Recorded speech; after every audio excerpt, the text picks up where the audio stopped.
Hello everyone, कैसे हो आप सब? कैसे चल रही है प्रीलिम्स की तैयारी? लगे रहो, राइट? क्योंकि बिना लगे तो कुछ होना नहीं है, ठीक है?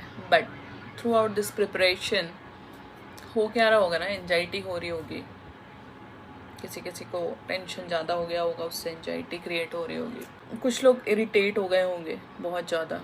कुछ लोग ऐसे होंगे जो अपने आप को एक रूम में बंद कर चुके हैं और किसी से भी बात करने की इच्छा नहीं हो रही है, ठीक है? कुछ तो पढ़ पढ़ के और क्रिटिसाइज करके, राइट? द हिंदू का क्रिटिसिज्म पढ़ के या मेंस आंसर राइटिंग का कंक्लूजन में क्रिटिसिज्म लिख के, ठीक है, उससे काफ़ी ज़्यादा निगेटिव हो गए हैं। तो हमें पता कैसे चलेगा कि हम निगेटिव हो गए हैं या फिर हम पॉजिटिव ही अपनी तैयारी कर रहे हैं, ठीक है? ये मतलब प्रिपरेशन, जब हमारी प्रिपरेशन 2 साल से अधिक की हो जाती है ना, तो हम इनसेंसिटिव हो जाते हैं। हम इतना ज़्यादा इन्फॉर्मेशन गेन कर लेते हैं कि हम भूल जाते हैं वी आर ह्यूमन बीइंग। हम बहुत इनसेंसिटिव हो जाते हैं, हमें लगता है छोड़ो ना, उसका क्या ही है, अपना देखो, ठीक है? This is the common dialogue. What is this? मुझे ऐसा लगता है कि एज अ ह्यूमन बीइंग हमें थोड़ा सा सेंसिटिव होना चाहिए, और अगर हम पढ़े लिखे हैं तो हमें थोड़ा ज़्यादा सेंसिटिव होना चाहिए towards the other human, right? But होता बिल्कुल अपोजिट है। तो जब ये सारी चीज़ें चल रही है, ठीक है, जब हम इतने इनसेंसिटिव हो गए हैं, तो क्या हम खुद उस टेस्ट को पार करने के लिए रेडी हैं? चलो एक कहानी सुनाती हूँ इस बात को, ठीक है? क्योंकि आज मैं बात इसी पे करूँगी कि क्या आप टेस्ट को पास करने के लिए रेडी हैं, ठीक है? तो इसी पे कहानी सुनाती हूँ। एक महिला जाती है चिकन दुकान में, ठीक है, या वही चिकन की शॉप है, मीट शॉप जो होती है उसमें जाती है, और उसमें बहुत सारे मुर्गे, ठीक है, लटके हुए रहते हैं। तो वो हर एक मुर्गे को उठाती है और उसको स्मेल करती है, राइट? तो उसको थोड़ी सी अजीब सी बदबू आती है। वो दूसरा उठाती है, फिर उसको भी स्मेल करती है। वो तीसरा उठाती है, उसको स्मेल करके मुंह बनाती है। वो चौथा उठाती है, उसको स्मेल करके मुंह बनाती है। ऐसे करते करते 8-10 वो ट्राई कर लेती है। तो उस बूचर खाने का जो बंदा होता है, ऑनर होता है, वो आता है और कहता है, मैडम जो आप कर रही हैं ये टेस्ट आप पार कर पाएंगे?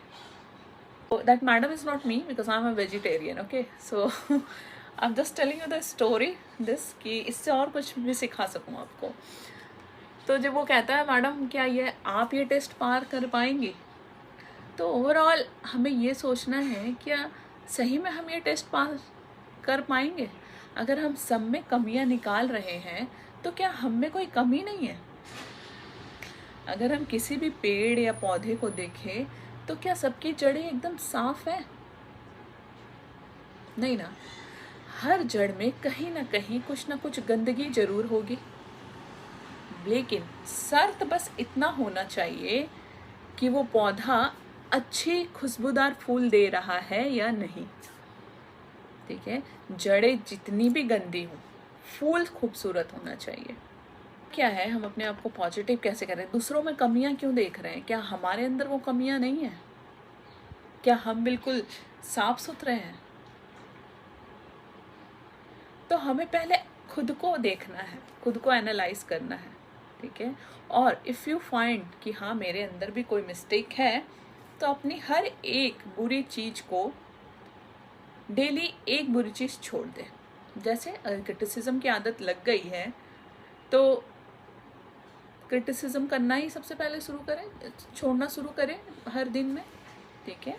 तो 7 दिन का एक रूटीन बनाएं, हर दिन एक बुरी आदत छोड़ दें। जैसे मैं नॉर्मल बात करूं, नॉर्मल लोगों की, जो प्रिपरेशन से थोड़ा हट के बात करते हैं आज, तो जो नॉर्मल महिलाएं हैं घर की, ठीक है, अगर उनमें चिल्लाने की आदत आ गई है, बहुत ज़्यादा इरिटेट हो गई हैं घर के फैमिली के मेम्बर को काम करके दे के, तो वो चिल्लाने की आदत छोड़ सकती हैं। तो डेली आपको कोई एक हैबिट को रिमूव करना है, ठीक है?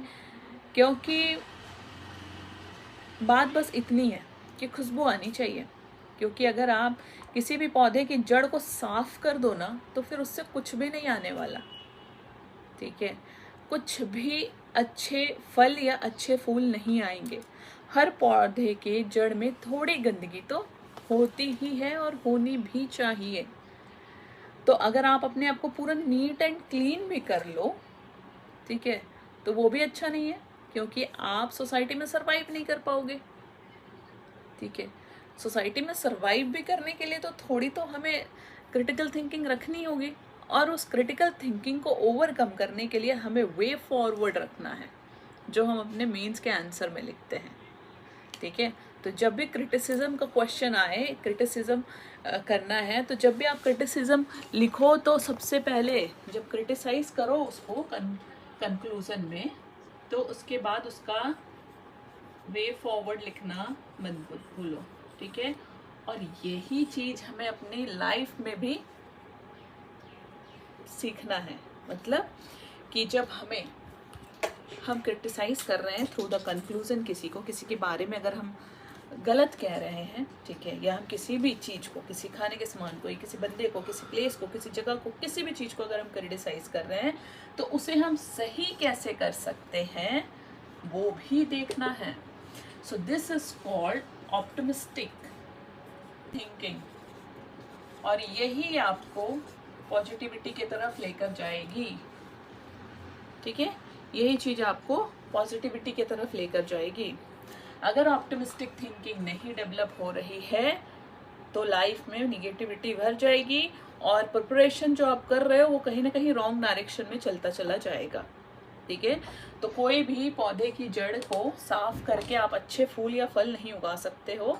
तो हर किसी में कुछ ना कुछ कमियां होंगी, उसको छोड़ो, अपने अंदर की जो कमियां हैं उसको फिल्टर करो। ठीक है, और जो थोड़ी बहुत कमियां हैं लाइक क्रिटिसिज्म की हो गई, या फिर सिचुएशन को हैंडल कैसे करना है, थोड़ा सा मैनिपुलेटिव हो आप, दैट्स कम्प्लीटली ओके, क्योंकि आपको रहना है सोसाइटी में। ठीक है, तो सोसाइटी में रहने के लिए नीट एंड क्लीन तो नहीं हो सकते हैं, दैट इज़ नॉट पॉसिबल।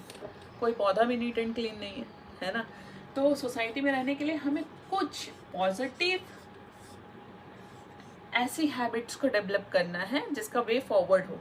ठीक है, हमें कंक्लूजन क्रिटिसिज्म का हो, दैट्स ओके, उसका वे फॉरवर्ड होना चाहिए।